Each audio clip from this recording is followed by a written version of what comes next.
So one of the big issues in the city is affordable housing. For families, when you don't have a good living situation, it means you're moving around. It means your children are potentially changing schools. It means you're having a hard time getting to work. What can be done by the mayor's office or through the mayor's office to help those who are struggling to find housing? Yeah, the challenge with housing in the city is that it's not well organized, not well advertised. Right, there's a lot of in the shadows landlords. Right, so there isn't a lot of what I call formalization of the market. Right, so you go to a college town, everybody knows they get a 1 year lease, everybody knows what the rights and responsibilities are, that kind of thing. In the city of Canada, it's sort of kind of like the Wild Wild West. You know, you're looking for a place to live. You stop at the bodega. They say, "Oh yeah, I know this guy." You go to this random address, and you give them a security deposit, if that, or you give them the first month's rent, and it's month to month from there. Things go wrong, you move to the next property. I think there's a level of professionalization of our housing, or especially our rental housing marketplace, as it relates to you know not only inspections for habitability, but also residents knowing their rights as tenants to ensure that they are demanding a lease and that they have the resources to enforce that lease. But we also have to have it's again a balancing act because you have landlords that are supplying the housing, and you got some bad landlords. Don't get me wrong, but you also have really bad tenants too. So it's a balancing act in ensuring that there's quality housing, but also there's a clear understanding of responsibilities. When I had my furniture store, um, we used to sell on credit, and as a service, we would cash our clients' checks, and they would make payments on their accounts. So one account in a 1 year's time frame, I might have to go see that family at three different locations over that 1 year because they moved to another Right. location. So there is that professionalization that needs to happen. Yeah. And that's something that the mayor's office would facilitate, that there'd be specific staff dedicated to, or that's something that's broader than that. Yeah, I think it's a carrot and stick conversation, right? You want to get the landlords to come out of the shadows, right? Because the current strategy, as it's been pursued, has been very stickish. But you want them to come out of the shadows. You want to again use the carrot. If you're a good landlord, you're successful, you get into the system. The next time we raise taxes, maybe we'll do some kind of abatement for you for being a good landlord, that kind of thing. So there's got to be beyond human decency, right? Having some kind of incentive to say we need to get you out of the shadows because once we have you in the system, then we can work together in partnership to do this thing. Um, but yeah, reaching out and really working with the business owners. A lot of business owners supply a lot of housing, goods, and services, but the administration and the administrations before us have really reached out in a partnership way to work with them to get them where we need to be. So one of the things you've seen in cities across the country, San Francisco, DC, Philadelphia, is gentrification. And this can intersect with housing affordability. Rents go up, property values go up, which means taxes can go up. What can we do for, or what is your platform doing um, about making sure that as investment happens in the city, residents don't get priced out? Yeah, I mean it's a very very tough nut to crack, right? Gentrification is just gentrification. It can be good or it can be bad. In my opinion, good gentrification is when we create opportunities and avenues for residents to rise with the city's growth rather than get washed away by it.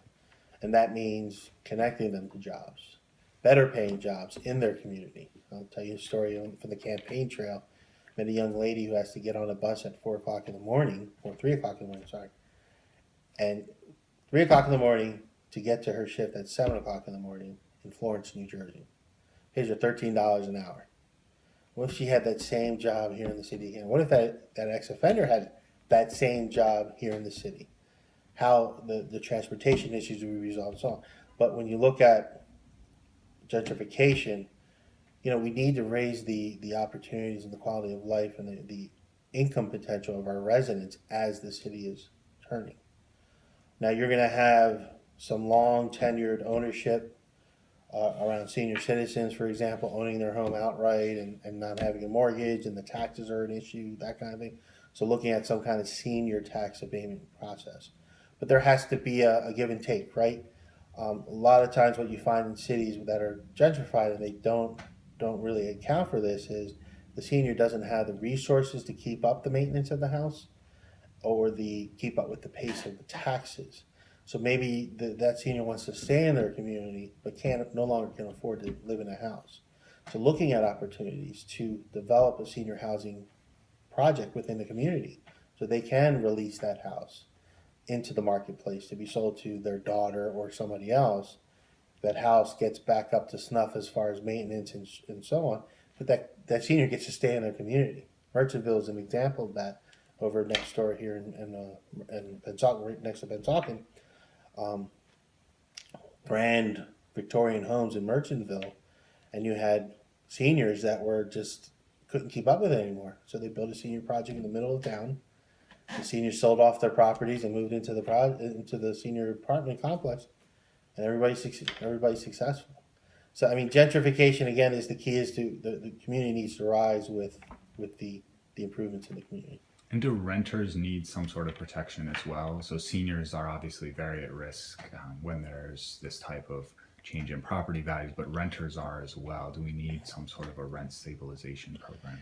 Yeah, the idea of a rent stabilization program, you really have to look at the economics of that. Again, it's always about balancing the impediments to investment as opposed to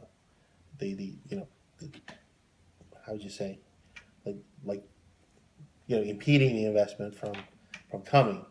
But when you have a lease, it's written in the lease. You can't raise the lease more than a certain percentage every year.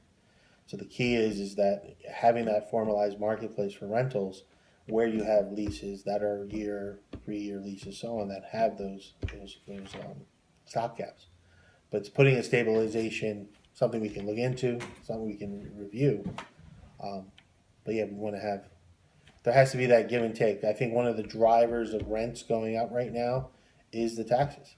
Every time they give an abatement to these large companies, it puts pressure on the businesses and the residents to pay more in tax. So if I'm a landlord and my tax bill goes up $500 a year, I'm passing it on to the tenant. So. I think the thing you hear even more than the gentrification discussion, if you go out into communities, and I'm sure you've heard it while campaigning, is this house next to me is blighted, it's abandoned, there's rain coming through the window, through the wall, there's rodent problems, my property values are held down, not because I'm not keeping up my home, but because we have blighted homes on our block. Mm-hmm. What would you do about blighted homes, and what can the mayor do? Yeah, we have to really untangle the abandoned property situation here in the city of Canton. You have a combination of, real estate tax lien certificate holders. You have properties that have a ridiculous amount of taxes on them. You have city-owned properties, all kinds of rigmarole that we have to untangle to really come up with a comprehensive housing strategy. For me, first and foremost is how do we take care of that house when it becomes abandoned initially. There's a lot of foreclosure homes in the city right now. Again, on the campaign trail, you see them with the signs being managed by some property management company or another, and that's a foreclosed property. Looking at how do we utilize strategies from around the country to take that home and put it in play to be renovated and put back into service. Whether it be a priority for residents or priority for owner occupancy. Those are the two areas that I would say are our highest priorities, and then investment property down the road. But the key is the untangling of the thing. From what I understand, it costs about $30,000 to foreclose on a property. So for the city to foreclose on 100 properties, they'd have to come up with $300,000, and you do the math going up. So for me, first understanding the landscape, what is the untangle it, and then really developing the strategies with the resources that we have. Because there are foundations that will support the the purchase or foreclosure of properties to put back in for quality housing. So we have CDC community development companies, corporations across the city that would be ideal for the one-off kind of properties. But then when you're looking at large pieces of land that are vacant, how do we stimulate investment? Owner occupancy, ideally, investment in rebuilding our housing stock in the city. All right.